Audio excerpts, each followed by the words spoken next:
Two strike, three ball. 여보세요?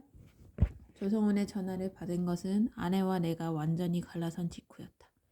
마침 구조조정의 한파가 절정에 달했던 무렵이기도 했다.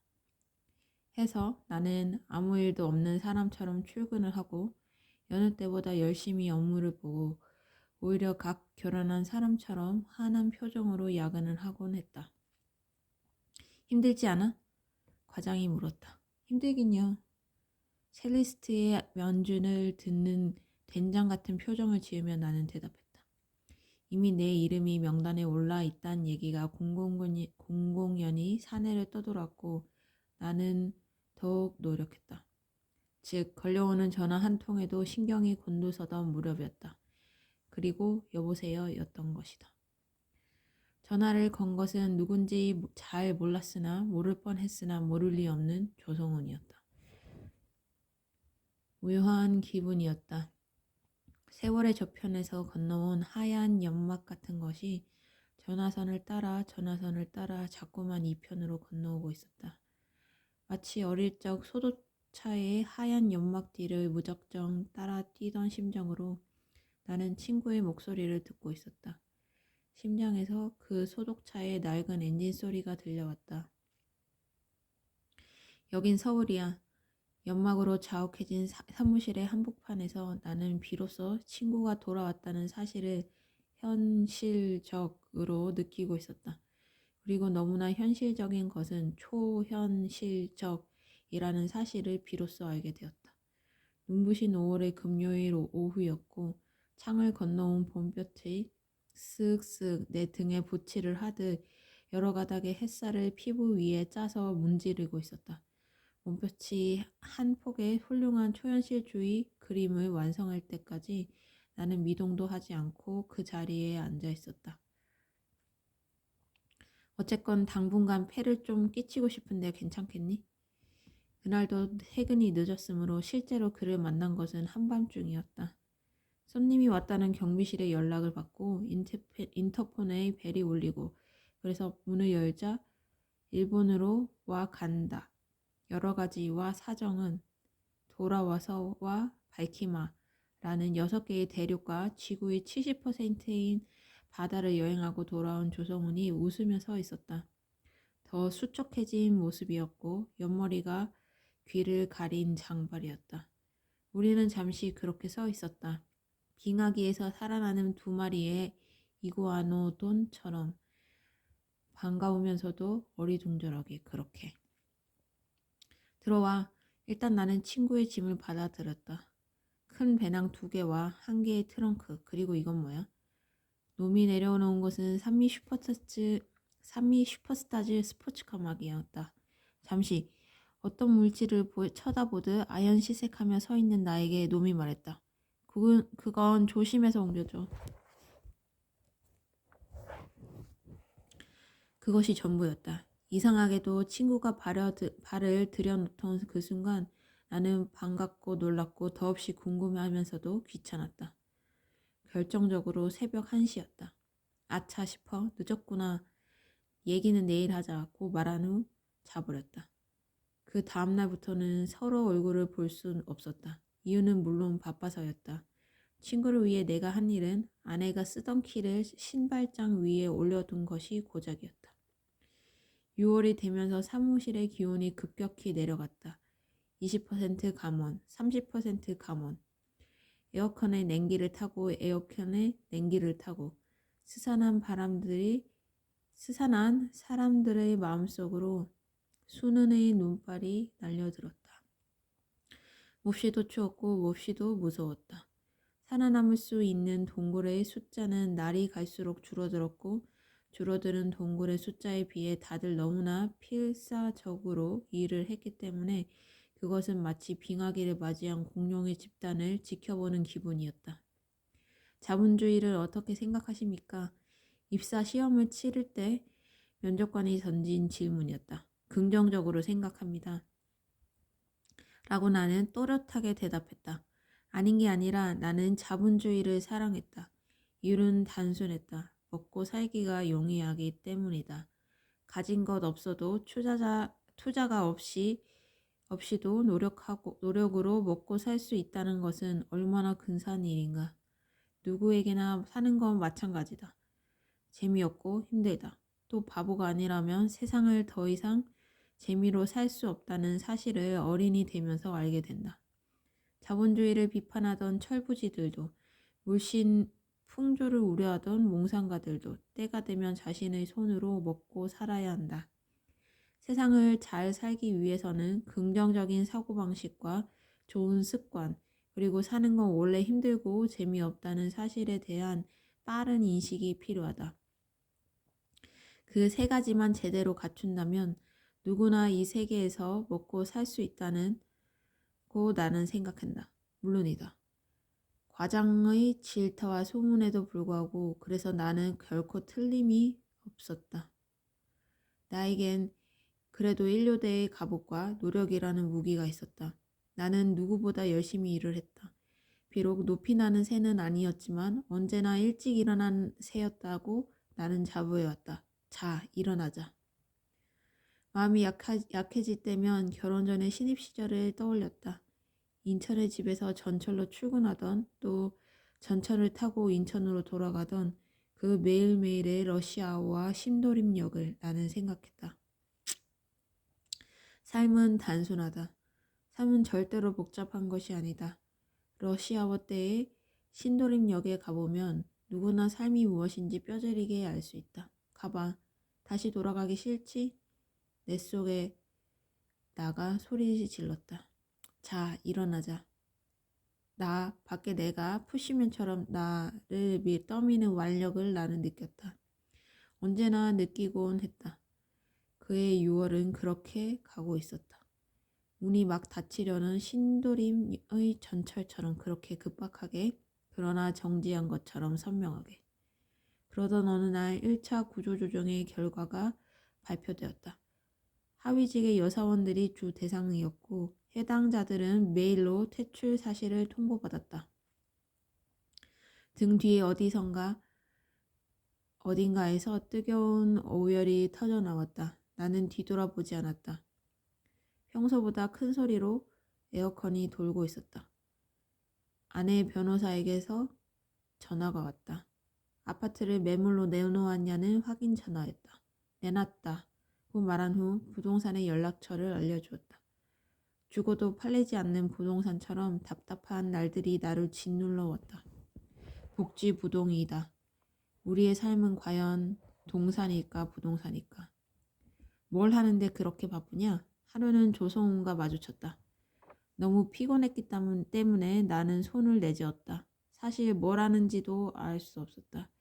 회의와 아무튼 회의가 아침부터 밤까지 계속되었다. 위기가 닥치면 인간들은 회의를 한다. 회의가 사라질 때까지. 몸살이 왔다. 하지만 드러내지 않고 이틀을 잘 버텼고 가까스로 일요일이 되어 맘 편히 알아누웠다. 거의 매시간 조성훈이 지압을 해주었다. 밤이 되자 한결 살만하다는 기분이 들었다. 살아남아야 한다. 이런 시기에는 병치레도 하나의 약점일 뿐이다. 당분간 쉬지 그러니. 저녁을 먹으며 조성훈이 말했다. 어디서 많이가 아니라 아내에게 듣던 말이다.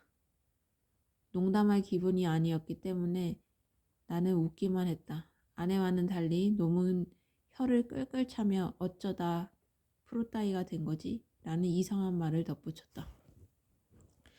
얼마 후 2차 구조조정의 결과가 발표되었다. 전체 직급이 골고루 속한 대규모의 가문이었다. 그 속에 입사 동기인 신대리가 속혀 있었다. 두 딸의 아버지인 그는 화석 같은 표정으로 사무실을 빠져나갔다. 나는 일어나 곧바로 그의 뒤를 따라 나섰다. 휴게실에서 그는 울고 있었다. 나는 말없이 한 잔의 커피를 뽑아 그에게 건네주었다. 빙하기의 하늘을 쳐다보는 브론토사우루스처럼 그는 멍한 눈으로 창밖을 응시하고 있었다. 전생의 나뭇잎이었을 작은 종이컵이 거대한 초신 공룡의 이 끝에 매달려 있다. 엇비슷한 학벌과 용모, 능력들이 모인 이 골짜기에서 확실히 그는 브론토사우루스만큼이나 눈에 띄는 학벌과 용모와 능력의 소유자였다. 그는 후기대의 ROTC 출신이었고 실로 거구였으며 능력을 따지기 전에 우선 나보다 남을 먼저 생각하는 인간이었다. 신대리와는 술을 마시지 않을 수 없었다. 평소와 달리 포금을 한 그를 나는 택시에 태워 돌려보냈다. 경기도 동부에서 출근을 해온 그에겐 여러 차례 지각도 결정적인 당점이었다. 한 대의 모범 택시가 경기도의 어딘가를 향해 지각을 하고 있었다. 나는 할 만큼 한 사람이야. 그의 꼬인 혀가 그러나 또렷한 발음으로 남긴 유언이 집으로 돌아오는 내 귀 속에 피처럼 고여들었다. 새벽 3시였다. 샤워를 하고 2시간 후면 나는 출근을 할 것이다. 그게 기본이다. 이 세상에 할 만큼 하지 않은 셀러리맨은 없다. 이웃 부서의 최 부장도 2차 발표의 대상자였다. 그는 평생 직장 철학의 신봉자로서 사내에서 유명한 사람이었다. 내가 연수를 받던 무렵 그는 강사로서 평생 직장의 특강을 하기도 했다. 그런 그가 옷을 벗었다. 평생 직원은 존재해도 평생 직장은 존재하지 않았다. 집에서 회사까지는 27개의 크고 작은 교차로와 하나의 대교가 존재한다. 나는 단 한 번도 이 길을 속 시원히 주행해 본 적이 없다. 늘 막히거나 빨간불이었다. 꾸역꾸역 밀려있는 차들을 보면 때로 고갱의 그림 제목이 떠오른다. 우리는 어디서 와서 어디로 가는가? 나는 단 한 차례의 지각도 결근도 한 적이 없다. 27개의 교차로와 대교로서는 몹시도 서운한 일이겠지만 설사 그것이 270개의 교차로와 끊어진 대교였다고 해도 결과는 마찬가지였을 것이다. 뒤집어 본다면 가정에 대해선 언제나 지각이나 결근을 했다는 말이 된다. 문득 아내의 소식이 궁금했다. 어떻게 지내고 있을까? 뭘 하며 살고 있을까? 어쩌면 아내도 그런 생각을 할지 모른다고 나는 생각했다. 그럼 나는 어떻게 지내고 있는가? 어디서 뭘 하고 살고 있는가? 실은 그것을 정확히 모르기 때문에 인생은 늘 여전하다. 여전했던 어느 날 아침 나는 한 통의 메일을 받았다. 3차 구조조정의 대상자임을 통보하는 메일이었다. 순간 눈앞에 재떨이나 달력을 볼 새도 없이 뜨거운 눈물이 솟구쳤다. 그 순간 알 수 있었다. 나는 일찍 일어난 새가 아니라 일찍 잠을 깬 벌레였다는 것을. 저 역시 안타깝게 생각합니다. 된장 앞에서 음악을 연주하는 첼리스트처럼 과장은 갑작스런 존대를 하며 나를 달랬다. 자발적인 사표를 쓰란 얘기였다. 첼리스트의 마지막 연주는 사실 이 바닥이 얼마나 좁은지 잘 알고 계실 거라 믿습니다. 였다. 눈물을 막은 건 자존심이었다. 나는 말없이 짐을 정리한 후 말없이 사무실을 빠져나갔다. 그간 해온 일들에 비해 극히 간단한 절차였고 아무런 소음도 없었다. 터무니없을 만큼 세상은 여전했다. 세상이 여전한 이유는 반드시 누군가가 여전하지 않기 때문이다. 주차장을 내려오다 잠시 벽에 손을 짚고 서 있었다.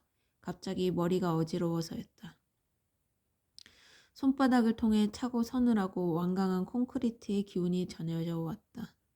내가 퇴출된 회사의 구조는 놀라울 만큼 튼튼한 것이었고 놀랍게도 나는 그 구조물의 일부가 아니었다.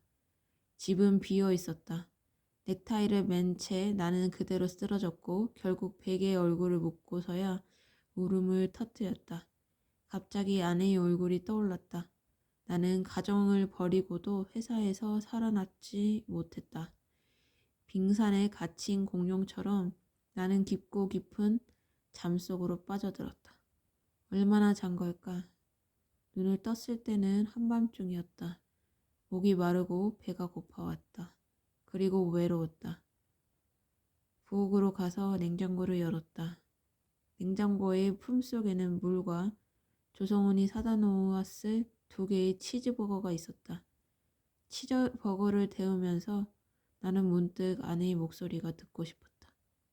2개의 치즈버거를 모두 먹어치운 후 조성훈의 방문을 두드려 보았다. 응답이 없었다.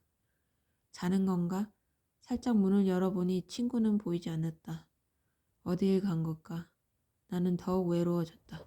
그때 무척이나 간단한 짐들 속에서 무척이나 낡고 다른 하나의 가방이 눈에 띄었다. 이유는 알 수 없고 뭐랄까 그 공간에서 유일하게 친근한 것이었기에 나는 그 곁으로 다가가 힘없이 주저앉았다. 그리고 옛 연인의 옷을 벗기는 것처럼 그 낡은 지퍼를 조심스레 끌어내렸다.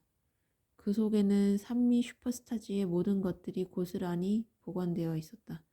그리고 나는 별무늬가 박힌 잠바와 모자, 또 이루 헤아릴 수 없는 작동산이들을 어루만지며 참으로 오랜만에 나의 과거를 기억해낼 수 있었다.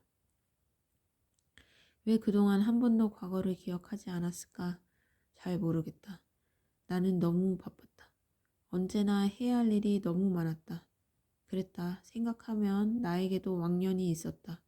촌스러운 별무늬처럼 느닷없고 보잘것없던 청춘의 1, 2년. 순간 인정하기 싫은 그래도 그 순간이 가장 빛나던 시절이었다는 잔인한 사실. 그저 그것이 클라이맥스였다니.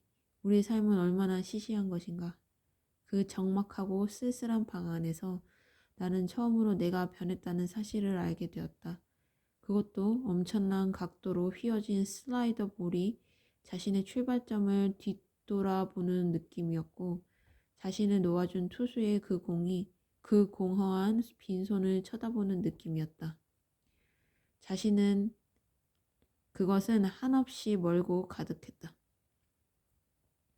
투수의 빈손처럼 열려있는 가방의 밑바닥을 쳐다보면서 나는 그런 상념에 빠져들었다. 돌이켜보니 아주 오래전 나는 야구를 좋아했던 적이 있었고 지금보다는 싱싱한 청춘을 살고 있었다. 그것은 아주 오랜 전의 일이었다. 이미 빵처럼 부풀어 있는 이 현실 속에서 나의 청춘은 한 장의 체다 슬라이스 치즈처럼 가늘고 납작해져 있었다.